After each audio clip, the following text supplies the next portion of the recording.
utakmica je bila malo specifična, nijedna ekipa nije imala vratara, tako da tu smo nekako probali u obrani da dobijemo neke lopte koje nismo mogli, a inače smo naviknuti na njih.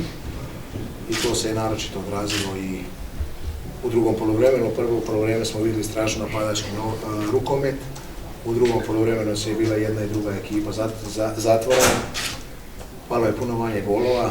Mi na kraju tražili smo da dobijemo utakmicu, probao sam i sa 5-1 i sa 4-2 i sa 2 flastera, sve, znači mi smo došli tu da dobijemo. Mi nismo ovdje došli da odigramo što bolje, nego da dobijemo. To je naše pravo, ja mojim momcima čestitam, mislim da su odigrali korektnu utakmicu i čestitam isto tako i Metalurgu koji je to sve neutralisao i dobio utakmicu i čestitke i puno sreće dalje. Igrati ovdje u ovoj hali pred ovom publikom nije lako, bez obzira koliko godina iskustva ili takmičenja u nogama imaš. Čestitao bi naravno Metalurgu. Možda smo pogrešili u nekim taktičkim zamislima trenera, nismo do kraja ispunili, da smo ispunili mislim da bi ostvarili danas pobedu.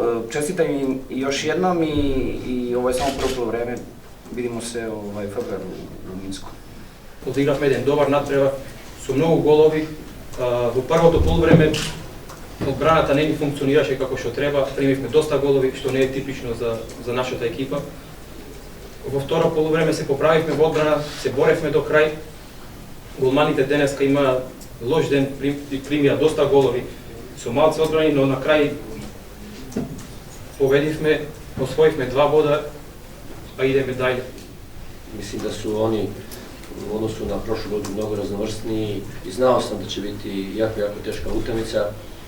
Vidi se da je ukomponirao trener Denić i jednu dobru ekipu, jednu lijep rukomet igraju i znao sam kao što su oni u prvom kolu pokazali Parizu da igraju jedan kvalitetan rukomet. Znao sam da u ovoj situaciji je vrlo nezgodan i opasan protivnik. Naravno da čestitam svim igračima na upornosti. Mislim da je upornost pobjedila. U prvom vremenu protivnik je pronalazio rješenja za našu obranu. Drugo smo malo bolje igrali u obrani i to je odlučilo. I naravno sam zadovoljan da nakon 4 kola sa svim problemima, vjerujte, puno nas problemi pritišću, da smo u 4 kola osvojili 6 bodova, da još me podsjetio gospodin Denić da smo i kvalifikacije jedni drugi igrali, da smo mi u 9. mjesta stalno pod jednim pritiskom i zato stvarno kapa dolje i njima i nama. I jako sam zadovoljan i sad imamo malo vremena do narednih utakmica pa ćemo vidjeti da ćemo riješiti i probleme. Problem znate da je i sa Mirkolovskim, tako i čekamo njega i on nam nedostaje puno.